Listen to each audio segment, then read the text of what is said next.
Ladies and gentlemen, welcome to CWF Worldwide. The next 2 weeks of CWF Worldwide are devoted to the high-flying junior heavyweights of the Ultra J division. Kicking things off tonight, Show Smooth Chris Lee faces former Ultra J champion Lance Lude. Brad Stutts and Kevin Pierce are in the booth. Kevin Pierce, this is going to be a good one to kick things off this week on Worldwide. I tell you what, there's not one match that can personify the Ultra J match other than the Ultra J Championship match we're going to see later than Lance Lude and Chris Lee. Because Lance Lude's got that fast-paced style, and I guarantee you, if Chris Lee gets his hands on Lude, it's not going to be a pretty evening for Mr. Lude. That's right. We've got some of the best high flyers in the game in action tonight, and next Wednesday night, Ethan Case defends the Ultra J Championship. If Ethan Case is successful next Wednesday night, he will pass 1 year as champion, and you know that everyone that we're going to see in action this week is a potential contender, a potential challenger to that throne if Ethan Case survives next week, or against whoever leaves next week's championship match as the International Ultra J champion. Chris Lee has never held the title. You gotta think Lance Lude would love to get back there. I tell you what, the cruel irony of this whole situation was a year ago that it was Lance Lude that lost that Ultra J championship to the current champion Ethan Case. So that's like an extra log thrown in the fire of Lance Lude here, who's being stretched to, good grief, beyond comparison. One of the most shocking moments in all of CWF Mid-Atlantic history when Ethan Case knocked out Lance Lude to become the International Ultra J champion. And Lance Lude has not held a major championship since. So yeah, it's been 52 weeks almost exactly since that fateful night. Ethan Case has fought through so many potential challengers: Andrew Everett, Cedric Alexander, Chase Dakota, Lance Lude. The list of people that Ethan Case has survived has grown every single week as he travels all over the circuit and all the Pro Wrestling International affiliate organizations. Chris Lee showing a mean streak here and showing that his eyes are on that prize. I tell you what, we were less than a minute on the air. We were talking about the high fly style of the Ultra J division, and right now Chris Lee is completely grounded Lance Lude. Lance Lude trying to build some offense here. Might be the best strategy if Lance gets going.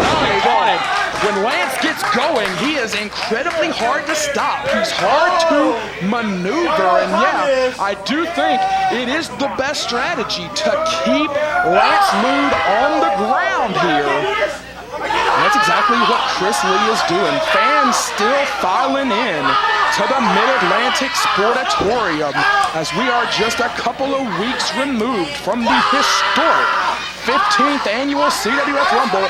If you have not watched the CWF Rumble in its entirety, Hour 1 featuring amazing matchups from the undercard, such as Lance Lude challenging Marcellus King for the Mid-Atlantic Heavyweight Championship, and worst case scenario against Trevor Lee and Chet Sterling.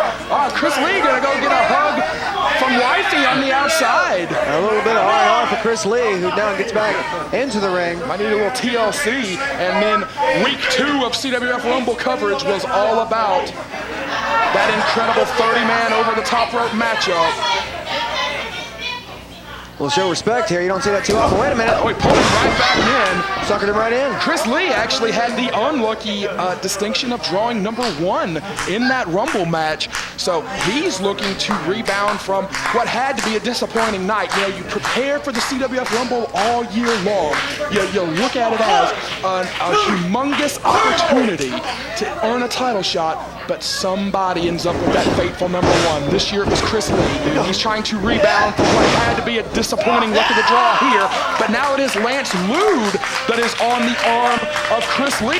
We are seeing more traditional catch-as-catch-can wrestling in this opening contest this week on CWF Worldwide than I would have expected.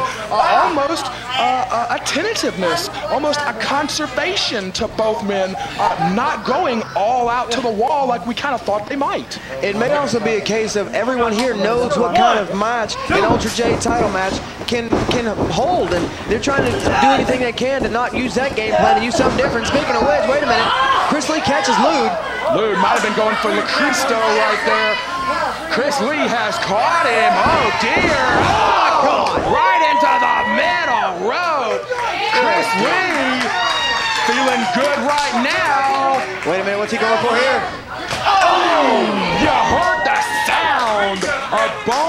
bone on Lance Lude's skull.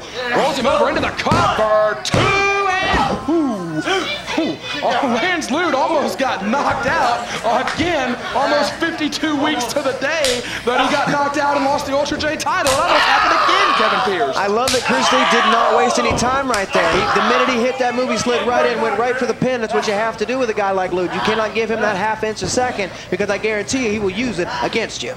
Absolutely. Chris Lee, great biting the arms. Lance Lude trying not to let him have it. Great camera work, taking it right inside the ring. Chris Lee trying to navigate the arms. He's got it grapevine. Going for the leg now.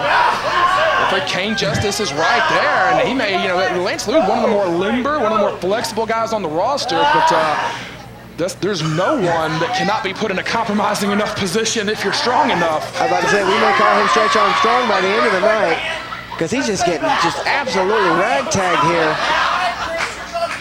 I think he caught him on a sensitive area there. He may have got one or two of the chest hairs of Lance Lude there. Maybe a little nipple action. You never know. This is a special event, the Ultra Day Showcase. Look out. Ooh. Good Lord. Gonna take him out of the corner now. Chris Lee charges in, misses it. Hit the buckle hard. Lance Lude looking for his next opportunity, just slugs away. Lance Lude thinking on his feet here. You can almost see the wheels turning inside Lance Lude's head. What's it going to be? Is it going to be one of those high kicks? Is it going to be one of those evasive head scissors?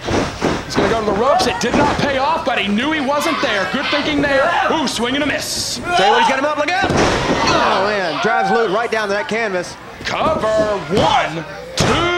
No. Got 2 off the old protoplex.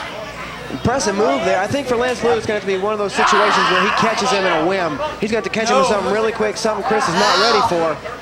Because Chris is just too big and too powerful in comparison to Lance Lude. Chris Lee has become really, really good at this dedicated arm work. Chris Lee will torture an arm. He will manipulate the joints. He will do damage to the arms. This right here, one of the most devastating things I see every night if he hits it, if he can connect with it. It's one of the most devastating things that anyone on the roster does. And Chris Lee, like I said, he has learned how to manipulate the arm, the elbow, the wrist, the shoulder into a frenzy. If anything, I think maybe he lacks a big offensive maneuver to tie it all together, perhaps. Oh, right in the post. That may play to your point, Kevin Pierce, that we may see one of these guys have to uncork something new or different tonight. Something that these guys haven't seen from each other, and certainly fans haven't seen. Lude now, the second row with a drop kick. Caught him right in the chest.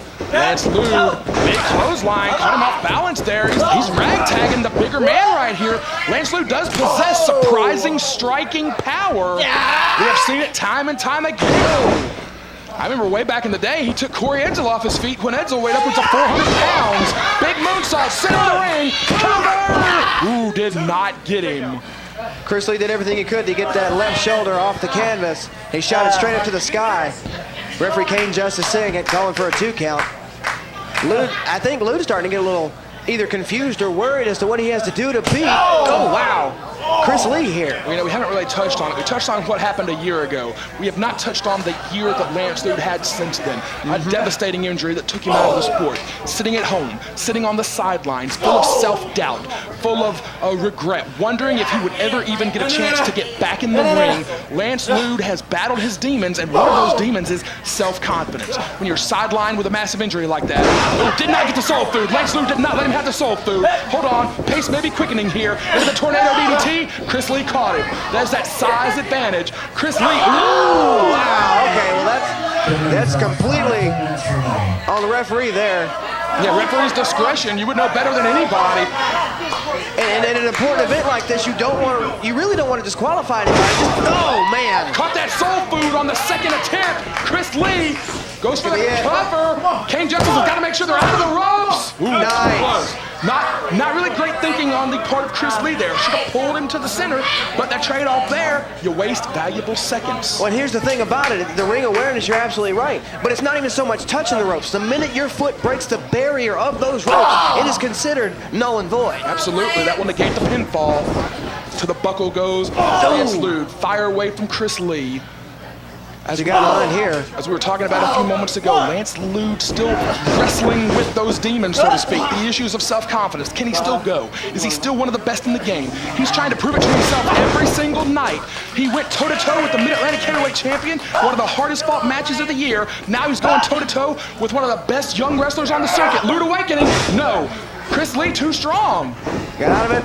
Trouble in Paradise got nothing. Ducked it. Ooh, going right back to it. Going right back to it. Heads up. Is he gonna? Ooh, went to the ropes again.